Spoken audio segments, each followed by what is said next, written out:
We've all heard stories of trouble on the roads. People gone missing, murdered, lost in the snow. Their car found a rusting hulk months later with no hint as to what has happened to them. Gone. Vanished. Everyone sees it on the news, but no one thinks it's going to be them.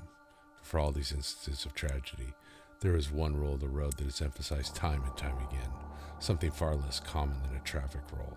Something few of us think consciously about, but everyone knows deep down. Never get out.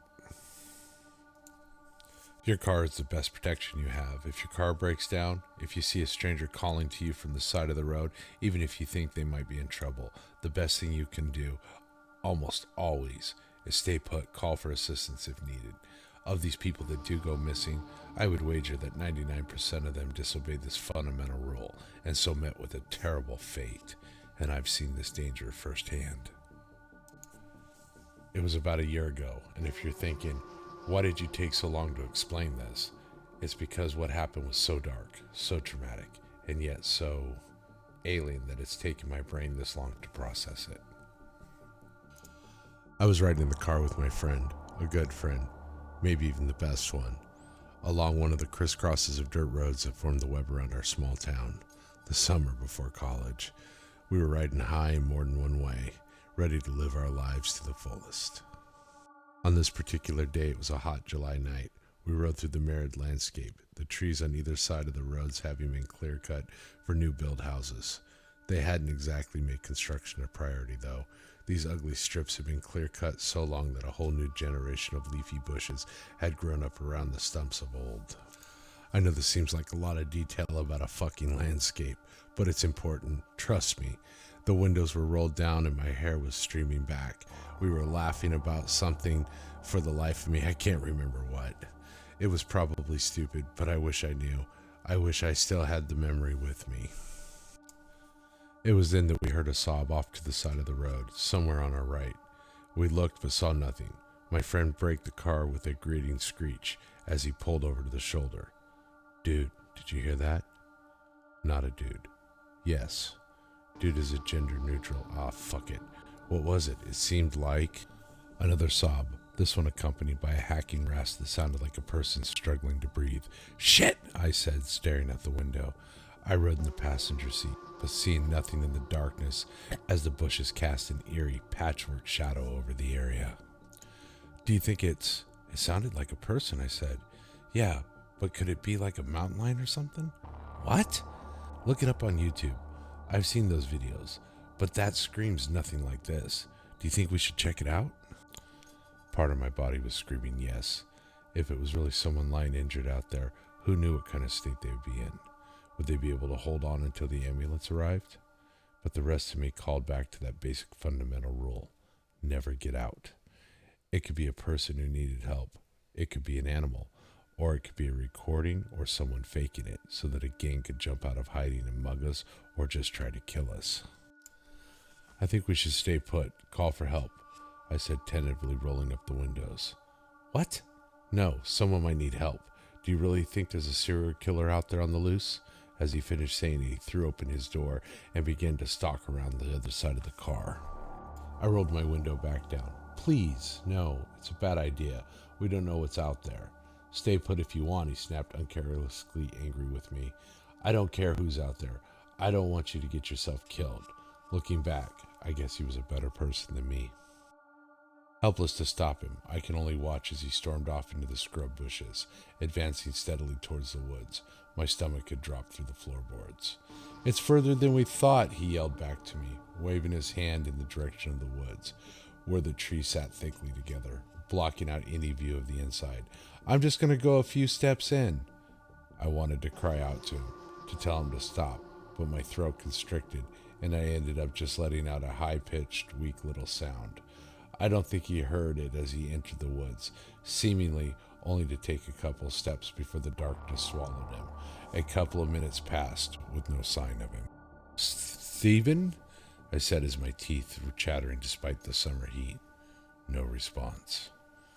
Now convinced that something was wrong, I started to dial 911 as my heart ricocheted in my chest, banging around in my ribcage like a mad prisoner struggling to break free. A sick, doomed feeling that had risen inside of me.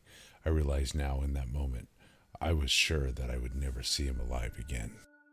These instincts keep us safe, I think, but we can ignore them. We can throw away common sense as Stephen had just done moments before, and as I heard a soft cry from the woods, I did so too. "Stephen!" I yelled, throwing open the door with no heed for my own safety. "Stephen!" As I stepped into the moonlight, my feet crunched softly across the ground. It was difficult going as I crept closer to the woods. The bushes were small but numerous and cast strange shadows, obliterating my sense of depth. I stumbled at least 5 times before reaching the edge of the tree line, and that's when I heard it. Not the same sob I heard before, or Stephen's desperate cry from a minute ago, a rhythmic sound, crunching, wet, smacking.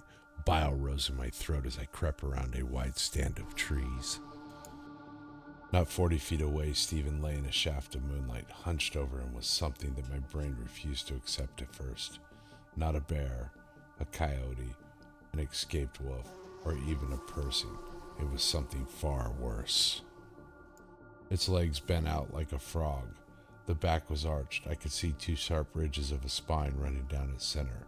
Black hair with dirty blonde streaks hung in lank curtains obscuring its head. But I could see metal studs running down its back and a shining disc on its neck. The front feet looked like human hands, with metallic claws bolted on a single steel bracelet encircling the wrist. The back legs had 2 joints, almost like a dog, but the lower appeared locked in place and the skin was raw and red. The feet appeared to once have been human, but the front half of them was lopped off and replaced with spiked metal cap. From the base of its spine grew a tail that looked like dozens of wires strapped together. Underneath it was Stephen.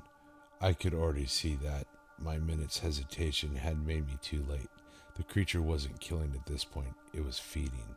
My friend's rib cage looked like it had been pulled apart with incredible force at the center, and the creature made disgusting sounds as it dipped its head into the ruins of his abdomen. I couldn't help it. I let out a sound, one pathetic whimper, and the creature turned and I saw the final horror of it. Its face was almost human. Almost a row of metal teeth bisected it from side to side, distorting the head, red scar tissue surrounding the divide. Its teeth dripped with blood. Its eyes wept red tears, and it hissed a sound that was so guttural, animalistic, artificial. "Fuck," I yelled, turning and running. "Fuck," another roar, and the creature chased after me. I heard it slam its body into trees. It strangled for purchase, every step eating ground, but slipping back a bit on the difficult terrain. I think that's what saved me. I bolted from the woods, bursting out of the tree line with the thing hot in pursuit.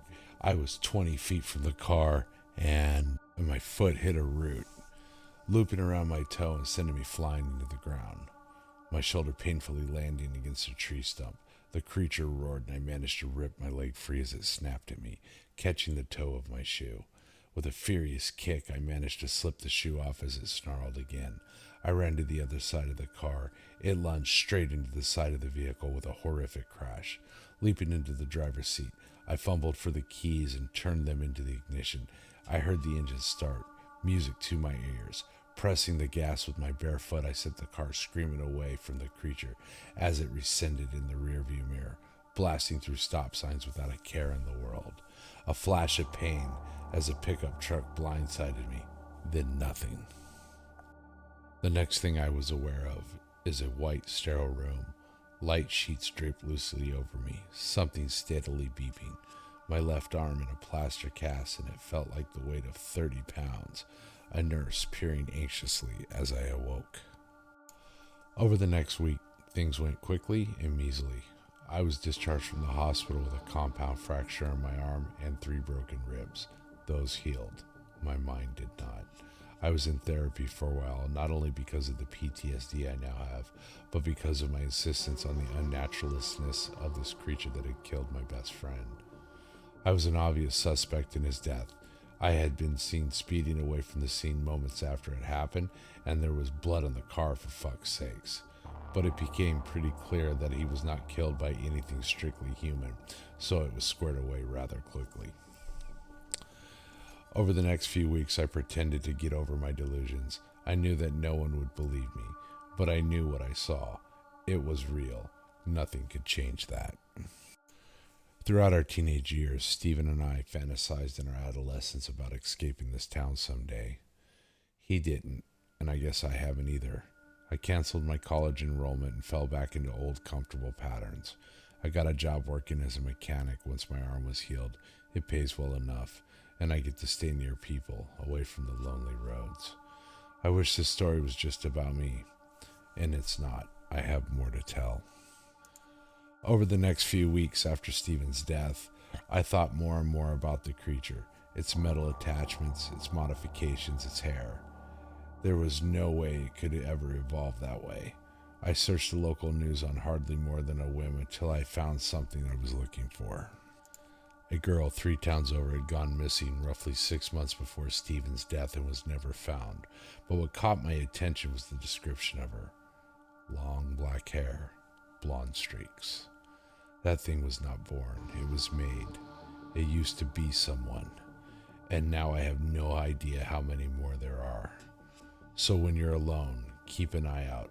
When you're driving on a lonely road, don't heed the choking sobs that come from the underbrush around you. Be safe, stay alert, and never get out. Thank you for taking this journey with us tonight.